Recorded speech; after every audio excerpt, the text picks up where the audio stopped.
जय शिवराय, जय भीम, जय लवजी.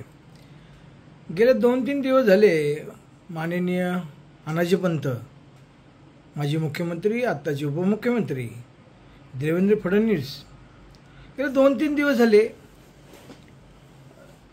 मोदीजींचा प्रचार करतायत की मोदीजींनी किती योजना आणल्या, मोदीजींनी किती लोकांना उद्योग लावले, किती घरकुल दिले, किती काय काय गोष्टी केल्या. हे मोदीजी गेले 2-3 दिवस झाले सांगते. आत्ताही कोपरगावला ते सांगत होते की त्यांनी हे केलं. पण मला एक सांगा, तुम्ही उद्धव ठाकरेंना काय गोष्टी चुकीच्या बोलता. तर उद्धव ठाकरे म्हणजे हिंदू हृदय सम्राट बाळासाहेब ठाकरेंचे चिरंजीव. अहो, ज्या बाळासाहेब ठाकरेंच्या फक्त शब्दावर हे BJPची लोक फिरत होती, हे तुम्ही विसरलात का?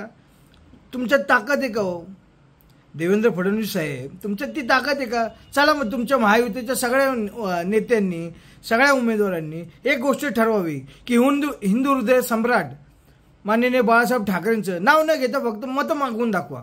अहो, तुमच्यात ताकद नाही ती, ते तुम्ही करू शकत नाही. कारण तुम्हाला माहिती आहे की जोपर्यंत आपण बाळासाहेबांचं, शिवाजी महाराजांना आपण घेत नाही तोपर्यंत आपल्याला कोणी विचारणार नाही, हे तुम्हाला चांगलं माहिती आहे. आणि तुम्ही त्याच बाळासाहेबांच्या चिरंजीव जे माजी मुख्यमंत्री होते उद्धवजी ठाकरे साहेब, ते एकदम शांत, संयम येते, ते कोणाशी जास्त बोलत नाही, त्यांना जे करायचं ते करून दाखवतात.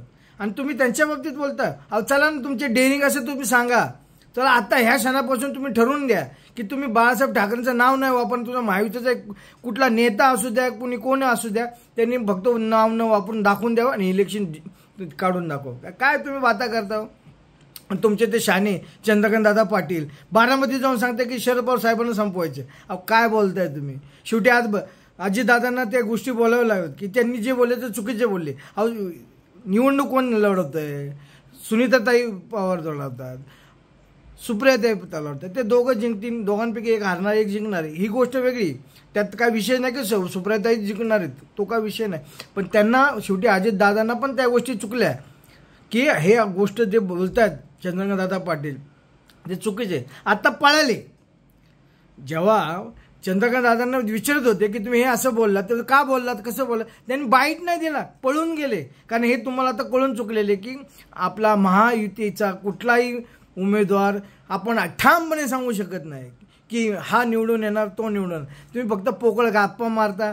तुम्ही सांगता मोदीजींनी हे केलं. अहो, चला, मी तुम्हाला देवेंद्र फडणवीस साहेब, मी तुम्हाला चॅलेंज करतो, चॅलेंज की तुम्ही फक्त जेवढे आता तुम्ही सांगता ना इतके कोटी, इतके कोटी, इतके कोटी, त्यातले फक्त मला आहे ना फक्त 5%, मी काय सांगतोय, महाराष्ट्रामध्ये फक्त 5% तुम्ही काम दाखवा की हे त्यांनी योजना आणल्यात, हे त्यांनी लोकांना दिल्या. त्या गोष्टी तुम्ही दाखवून द्या. तुम्ही दाखवू शकत नाही का? तुम्हाला माहिती आहे आपण फक्त खोटं बोलू शकतो, तुम्ही काही करू शकत नाही. कारण तुम्ही अनाजी पंत आहात. तुम्ही राष्ट्रवादी फोडली, तुम्ही शिवसेना फोडली, आणि शेवटी इतके दिवस तुम्ही म्हणता मी नाही, आणि शेवटी नंतर मी कसा आहे, मी कसा बोलतो, मी तसा वागतो, शेवटी मी संपून आलो का ना यांच्यावर. हे तुम्ही तुमचे का नाही RSSच्या विचारांचा तुमचा पक्ष आहे. देवेंद्र फडणवीस साहेब, तुम्ही जे करताय ना चुकीचं करताय. आणि जे तुम्ही खोटी बातमी देतात ना, मग नरेंद्र मोदीने एवढे केलं, नरेंद्र मोदीने एवढं केलं, अहो दाखवून द्या. फक्त 5% तुम्ही ह्या फक्त त्यातल्या योजना तुम्ही दाखवून द्या महाराष्ट्रामध्ये तुम्ही केल्यात. काय गप्पा मारताय? काही झालं तर यावेळेस महाविकास आघाडीचं सरकार येणार म्हणजे येणार. इंडिया आघाडीचं सरकार या भारतामध्ये आपला झेंडा राहणार, हे लक्षात ठेवा. जय भीम, जय लवजी, जय महाराष्ट्र.